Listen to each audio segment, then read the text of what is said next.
Dans l'assemblée des saints, assoiffé je me tiens, que ton onction descende sur moi.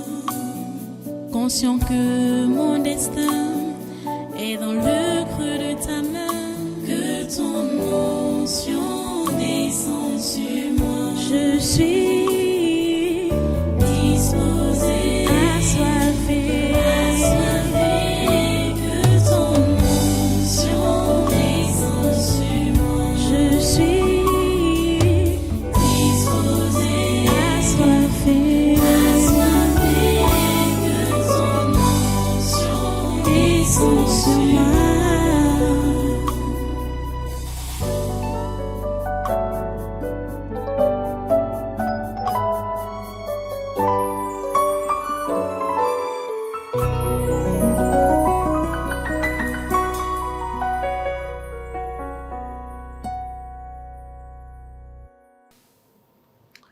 Alléluia.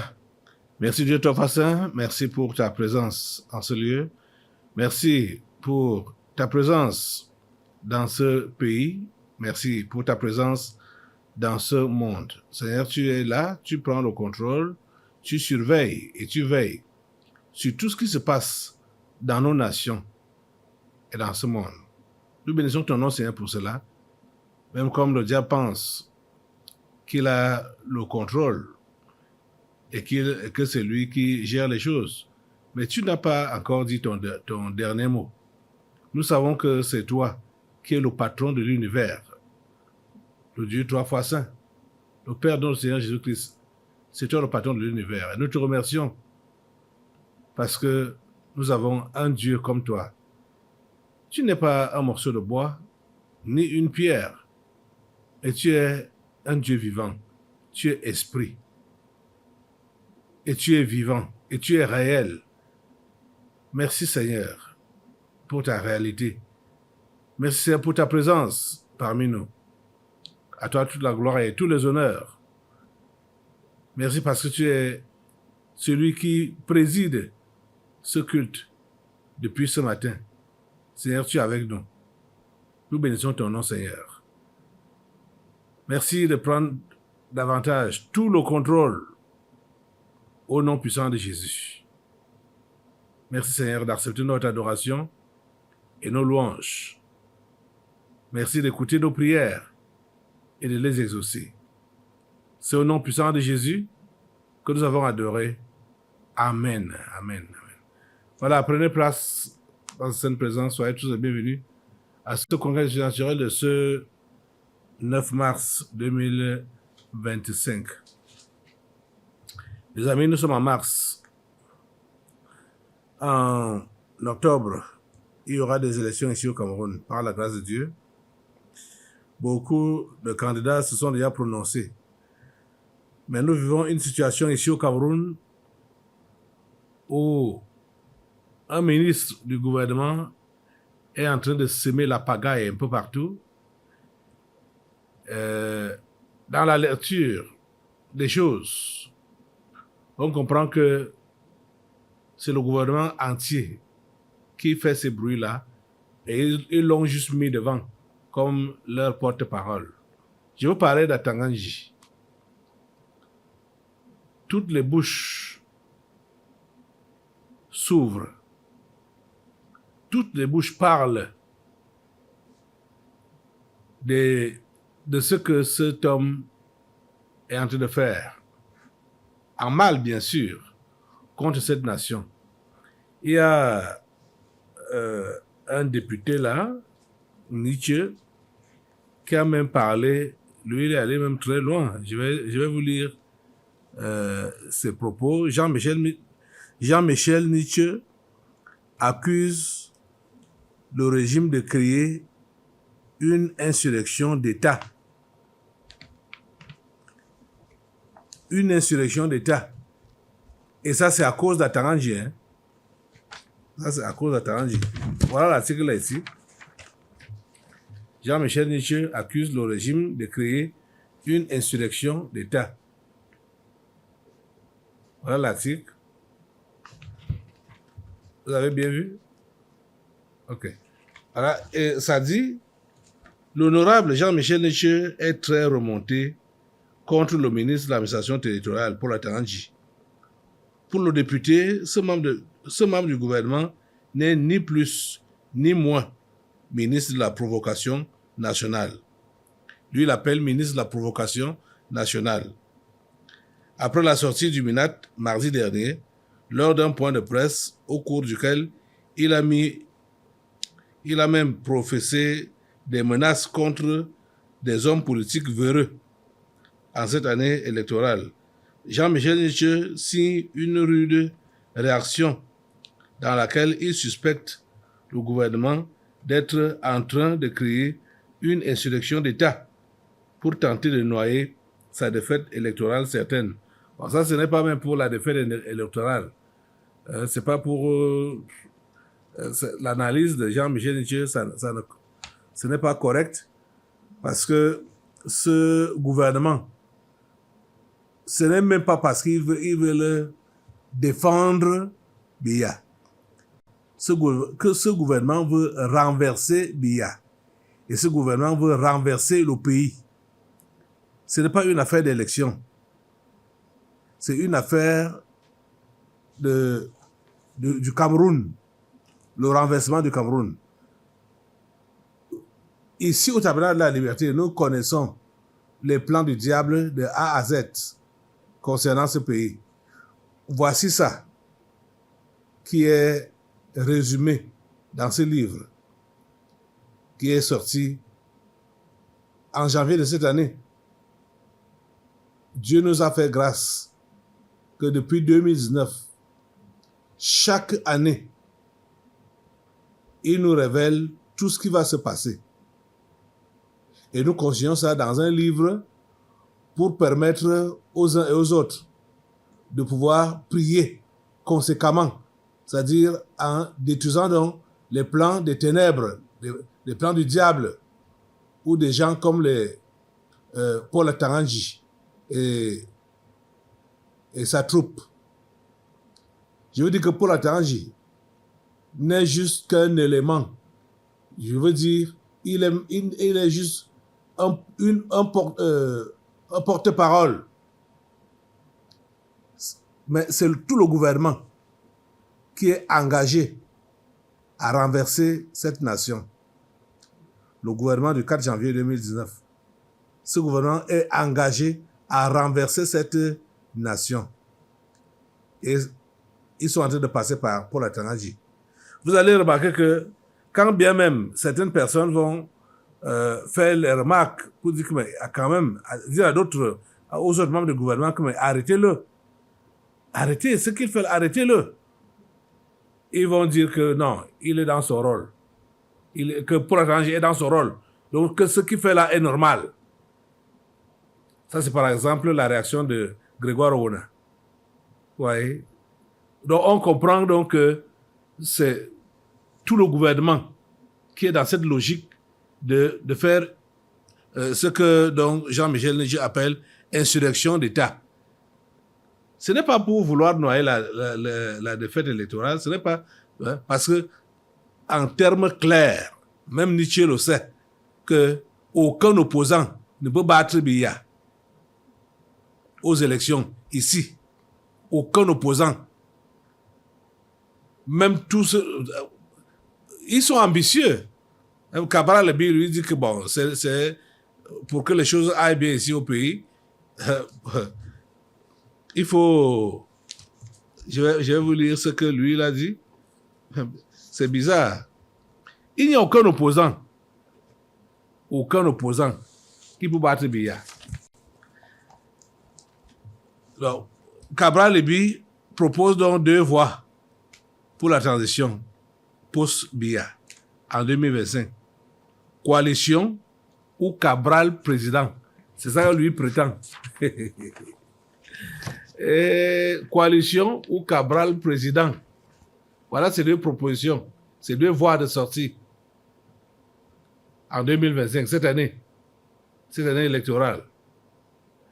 Monsieur Cabral, le conseil que moi je peux vous donner, comme il dit qu'il est enfant de Dieu, je suis pasteur, Le conseil que je peux te donner, en tant que fidèle alors, si tu es chrétien, c'est de te contenter de ton poste. Tu es député. Ça te va là. Mais dire que tu vas devenir président dans ce pays, ce n'est pas en cette année. Je ne pense même pas que c'est en 2032. Monsieur Cabral, contente-toi de ce que tu es, député. Si tu veux vraiment travailler bien pour ton pays, fais les bonnes propositions dans ce poste-là que tu occupes.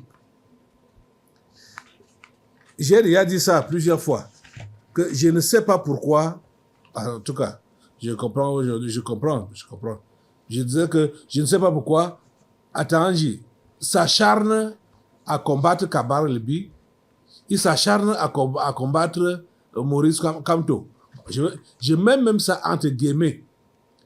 Il s'acharne à combattre Cabral Libi, entre guillemets, hein.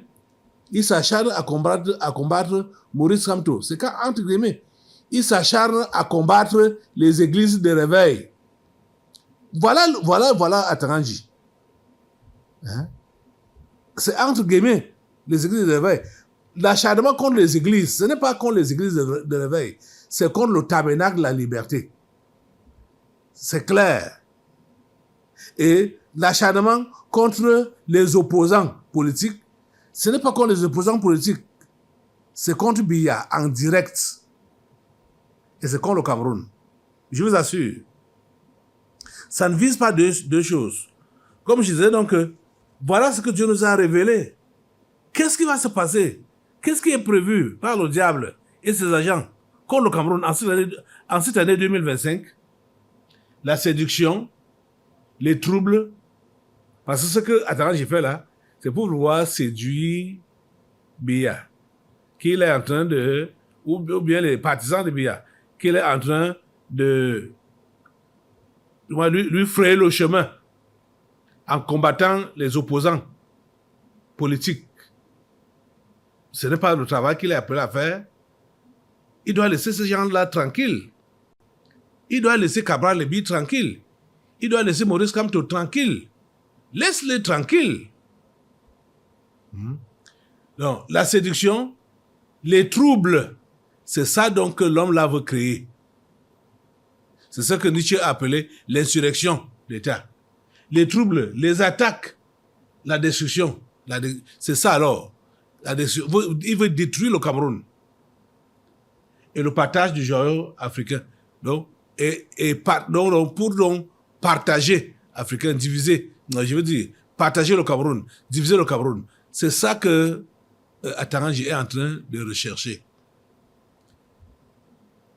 Mais, quand vous allez suivre, je vais vous montrer la vidéo où un certain monsieur là a demandé au ministre, parce que sur le plateau, il était avec le ministre Grégoire Ouna, il s'appelle Sam Mbaka. Grégoire Ouna lui dit clairement que Atanji est dans son rôle. On comprend que tous ces ministres-là sont en train d'approuver ce que Atanji est en train de faire. Ça veut dire qu'ils travaillent pour eux. Les gens là veulent déstabiliser cette nation. Les membres du gouvernement, ils veulent déstabiliser cette nation. Mais ils ne vont pas parvenir. Grâce à Jésus. Parce que c'est Jésus qui est le propriétaire de cette nation camerounaise. Vous n'allez pas réussir. Les ennemis du Cameroun, vous n'allez pas réussir. Je vous assure que les premiers ennemis du Cameroun sont les membres du gouvernement de cette nation. Ce sont eux, les premiers ennemis de cette nation. Écoutez un peu ce petit extrait de l'opinion de l'opposant politique, Sam Mbaka. Écoutez, et vous allez entendre la réaction de Grégoire Ouna. Qu'on demande au ministre de l'administration territoriale de calmer ses ardeurs. Il faut lui demander de calmer ses ardeurs parce que c'est très grave dehors. Il vous entend. Oui, c'est difficile. C'est difficile ce que nous voyons là. C'est très difficile. Mais Parce il est que dans son rôle. Hein. non, il n'est pas dans son rôle. Mais Parce il est que dans son rôle. Hein. non, il n'est pas dans son rôle. Mais Parce il est que dans son rôle. Hein. non, il n'est pas dans son rôle. Parce que lui, il dit que c'est l'administration territoriale qui fait les lois. Vous avez suivi ça?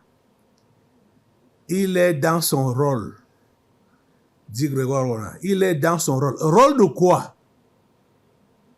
Rôle d'écraser les gens, d'écraser les Camerounais, de broyer les Camerounais. Il est dans son rôle pour broyer les Camerounais. Il a dit qu'il est le Moulinex, broyer le Camerounais. Mais ça, c'est quelle histoire? Il est dans son rôle. Quel rôle? Vous voyez? Donc, c'est tout le gouvernement qui est derrière Atangandji.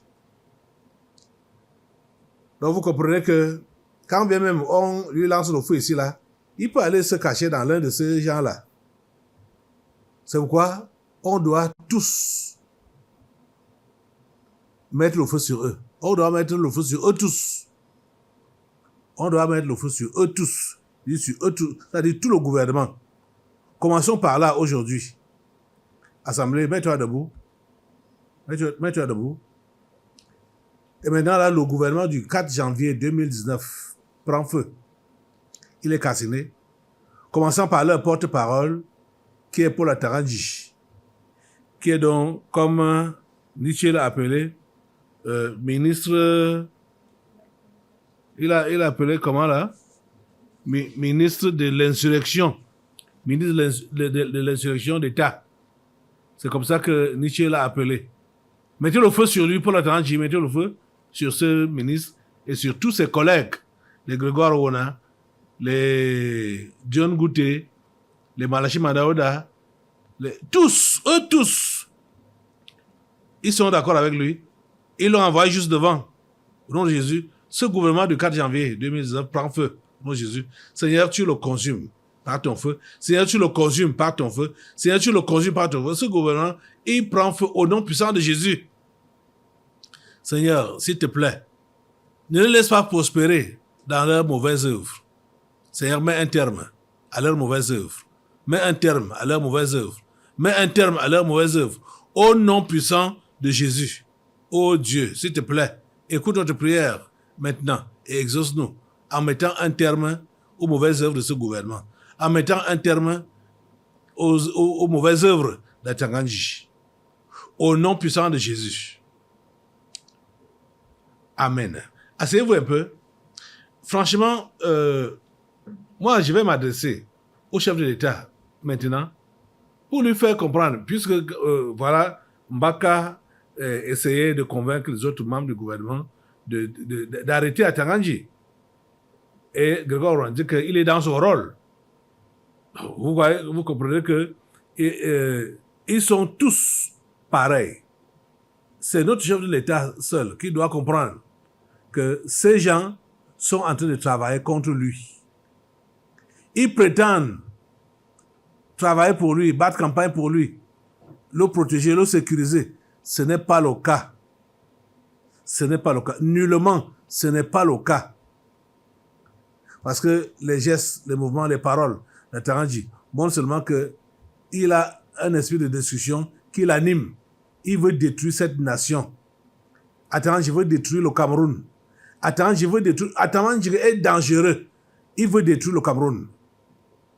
Et franchement parlant, le chef de l'État, même comme, bon, peut-être on vous l'a indiqué dans le passé, que c'est lui qui pouvait bien cadrer, bien gérer la situation des anglophones et tout ça là, c'est faux. Atangandji est dangereux, très très dangereux. C'est un ministre qui doit être déposé. L'autre jour, je disais que même comme on est en année électorale et qu'il reste quelques mois, ce n'est pas encore tard. Cet homme d'Atangandji est dangereux. Si on ne priait même pas ici pour anéantir ces pouvoirs-là, ces gestes, ces mouvements, c'est que on n'en parle pas aujourd'hui. Atangandji est dangereux. Atangandji est dangereux. Il faut l'enlever. Il faut le déposer. Il faut le déposer. et prendre quelqu'un d'autre.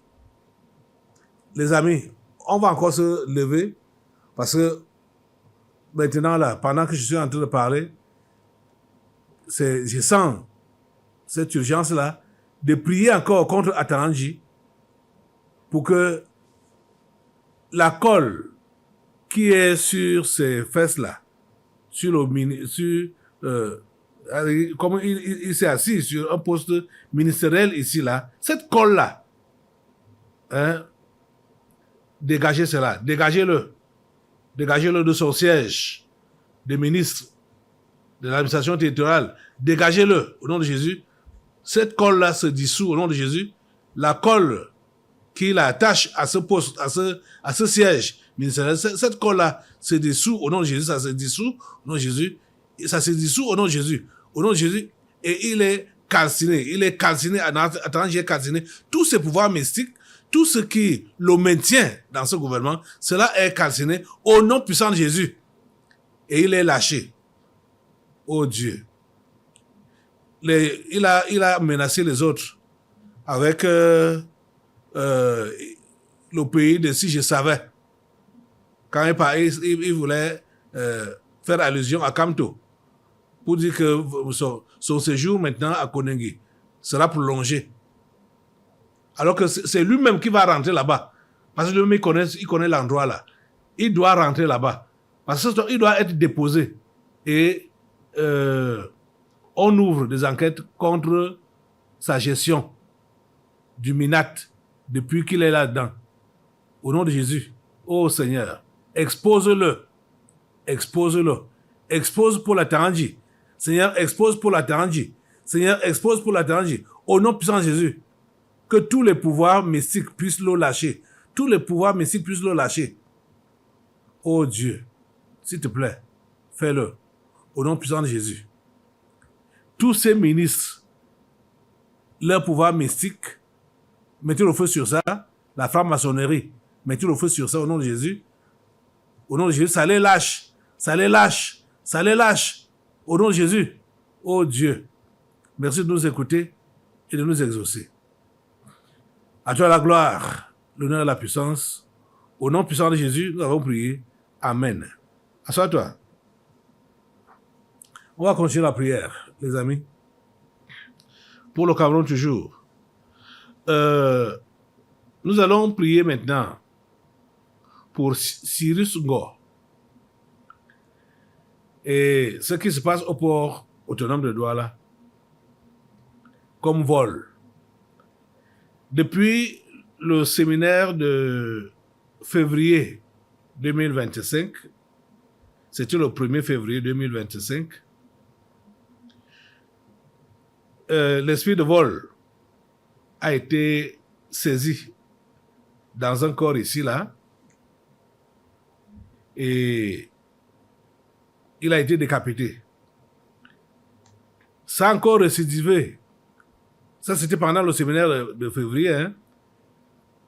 Pendant le séminaire de mars, le 1er mars également, cet esprit a récidivé dans un corps, toujours.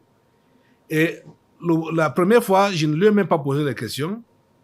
Mais la deuxième fois, j'ai essayé de poser les questions. Et cet esprit disait que il a été envoyé là-bas avec la complicité des membres du gouvernement. Donc, ils veulent incriminer Cyrus Ngo. C'est-à-dire, en complicité avec les membres du gouvernement, les collaborateurs de Cyrus Ngo orchestrent des coups de vol pour l'incriminer. Donc, le coup de vol là, ce sont les collaborateurs de Cyrus Ngo qui orchestrent cela. Et c'est pour incriminer Cyrus Ngo. C'est comme ça. Donc ça, c'est la deuxième fois. Première fois, c'était le 1er février. Pendant le séminaire de février. Deuxième fois, c'était le 1er mars. Pendant le séminaire de mars. Je vais vous laisser suivre les deux délivrances. Et après, nous allons nous lever pour prier. Regardez. Et là, c'est qui? C'est nous. Vous qui? Aïe. Je suis l'insécurité. Je suis accompagné du vol Tu es où? au port de Douala. Je te coupe la tête au nom de Jésus. Tu dégages de ce port-là.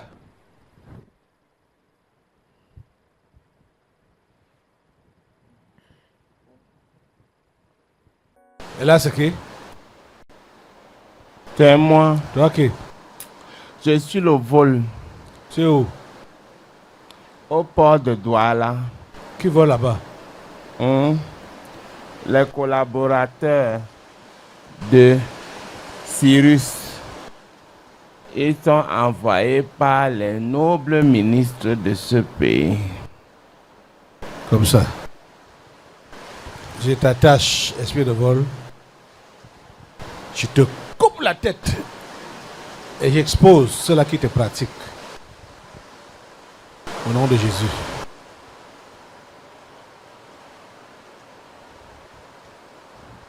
Vous avez suivi? Vous avez vu? Donc voilà.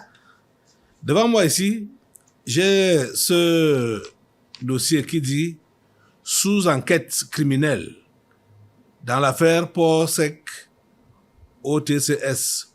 Le DG du port autonome de Douala, Cyrus Ngo, a donné des marchés de plusieurs dizaines de milliards. Vous êtes en train de suivre. Donc, voilà ça. Donc, ça a été annoncé ici au Délivrance, comme vous avez suivi là. Et maintenant, voilà les. Ça, c'est Boris Beto qui en parle maintenant là. Boris Beto, c'est lui qui a publié ça. Vous êtes en train de comprendre. On va se lever pour prier pour Cyrus Ngo. Pour que ce plan, parce que ce jour-là, comme vous avez suivi, il a dit que les auteurs doivent être exposés. Les auteurs de ces vols doivent être exposés. Parce qu'ils sont en train de perpétrer des coups de vol au port autonome de Douala pour vouloir incriminer Cyrus Ngo. Les vrais auteurs doivent être incriminés. Lève-toi assemblée et demande cela à Dieu. Dieu Tout-Puissant, nous te recommandons cette affaire de vol au port autonome de Douala où on veut incriminer Cyrus Ngo. Permets, Seigneur, que les vrais auteurs de ce vol soient exposés. Ce vol a déjà été décapité et nous t'avons demandé que ces auteurs soient exposés. Seigneur, fais-le. Parce que Cyrus Ngo qu'on est en train de poursuivre maintenant, là, qu'on vous poursuivre maintenant, s'il te plaît, Seigneur, expose tous ces voleurs. Expose tous ces voleurs. Avec les membres du gouvernement, expose-les, Seigneur. Ça, c'est un gouvernement maléfique qui dirige cette nation. Oh Dieu, expose-les. Expose-les. Et mets un terme à leur malversation. Merci, oh Dieu, de nous écouter et de nous exaucer. Au nom puissant de Jésus, nous avons prié. Amen. Amen. Ok. On continue la prière. Maintenant, nous allons prier pour non seulement le Cameroun, mais l'Afrique. Le 5 mars, Emmanuel Macron a pris la parole pour s'adresser à ces gens, donc aux Français. C'était concernant ce qui prévaut maintenant là-bas chez eux, la situation en Ukraine, la fausse guerre, et surtout la position de Donald Trump, parce que Donald Trump, même comme il avait promis que dès qu'il prend le pouvoir, il va mettre fin à cette guerre. Ce n'est pas le cas sur le terrain, parce que apparemment, ce n'est même pas apparemment, Donald Trump et Poutine, ce sont des acolytes. Ils sont des acolytes. Il y a même certains humoristes chez eux là-bas en Amérique qui ont fait un clip là pour montrer comment Donald Trump et Poutine sont en train de danser, ils sont en train de marcher, main dans la main, tout ça là. Bon, maintenant, les Européens sont un peu... ont peur. Les Européens ont peur. Ils ont vraiment peur. Parce qu'ils disent que la Russie risque de les envahir. Comme la Russie a envahi l'Ukraine, entre guillemets, ils sont aussi sous menace. Parce que la Russie ne respecte rien.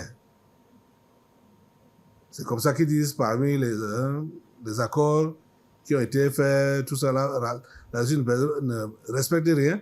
Donc il est à leur porte. Dans ce discours-là, bon, les autres choses qu'il a dit là, ça concernant l'Ukraine, la Russie, machin, et que maintenant, leur allié, qui est donc les États-Unis d'Amérique, eux-mêmes ne font pas grand-chose. C'est comme si Donald Trump ne veut pas réagir pour condamner la Russie et délivrer l'Ukraine sous l'oppression de la Russie. Il a prononcé des paroles qui m'ont beaucoup intéressé. Ces paroles-là, quand il les a prononcées, je ne sais pas s'ils s'imaginent, ou bien, je ne sais pas, s'ils pensent à ce que eux-mêmes, en tant que Français, sont en train de faire contre nous, comme Camerounais ou contre Africains. Il a dit ceci. Oui, l'indépendance économique, technologique, industrielle et financière sont des nécessités. Vous comprenez bien? Oui, l'indépendance économique, technologique, industrielle et financière sont des nécessités.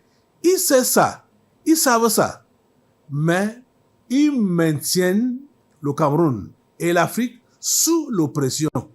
L'Afrique n'a pas l'indépendance économique, l'Afrique n'a pas l'indépendance technologique, l'Afrique n'a pas l'indépendance industrielle ni financière.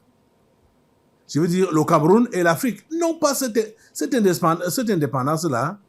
Et il dit que ce sont des nécessités. Vous voyez ça?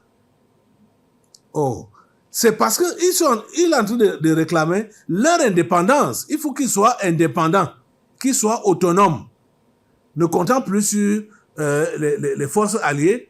Donc, leur grand allié, c'est les États-Unis. Donc, comme ils sont en train de vouloir les abandonner, donc l'indépendance économique, technologique, industrielle et financière sont des nécessités. Donc, il faut qu'ils soient réellement indépendants, que l'Europe des 27 soit réellement indépendante. Vous voyez? Ils parlent ça pour eux, mais et pour nous alors, le Cameroun et l'Afrique, on doit demeurer sous leurs bottes. Vous voyez ça? C'est malhonnête. Hein? Écoutez ça. Oui, l'indépendance économique, technologique, industrielle et financière sont des nécessités. Oui, l'indépendance économique, technologique, industrielle et financière sont des nécessités. Oui, l'indépendance économique, technologique, industrielle et financière sont des nécessités. Vous avez suivi. En Afrique, à l'heure actuelle, nous n'avons que des marionnettes à la tête de chaque pays. Sauf à l'AES. Ce sont seulement les 3 pays-là en Afrique qui ont donc décidé de prendre l'indépendance économique, technologique, industrielle et financière. Parce que ce sont des nécessités comme Emmanuel Macron l'a dit. Donc, ce ne sont que ces 3 pays-là de l'AES qui se battent pour obtenir cette indépendance. Ça doit être le combat de toute l'Afrique. Ça doit être le combat de toute l'Afrique. Et vous allez voir que une candidate comme Simone Gbagbo en Côte d'Ivoire, elle a été interviewée par Brut Media et c'est la même chose qu'elle a dit qu'elle veut donc défendre. Elle veut que la Côte d'Ivoire obtienne l'indépendance économique, technologique, industrielle et financière. C'est ce qu'il faut pour chaque pays africain. C'est ce qu'il faut. Donc elle s'est déclarée, elle est déclarée candidate à l'élection présidentielle en Côte d'Ivoire.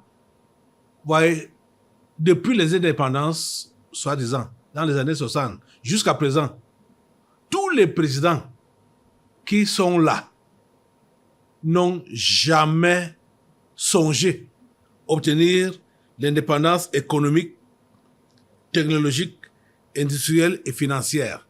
Jamais. Tous les pays africains sont seulement sous la botte des Occidentaux. Depuis les années 60, depuis la colonisation jusqu'à l'heure actuelle où nous parlons. Et toute personne qui veut lever la tête pour réclamer cette indépendance, on dit que c'est un dictateur. Oui. Et on l'élimine. C'est-à-dire toute personne qui veut amener son pays vers l'indépendance économique, technologique, industrielle et financière, on l'élimine, on dit que c'est un dictateur. On a fait ça avec Thomas Sankara au Burkina Faso. On a fait ça avec Kadhafi en Libye. Vous voyez ça? Et tous les autres marionnettes africains, ils ont la peur dans le ventre. Ils ne peuvent rien faire pour libérer leur population de l'oppression occidentale.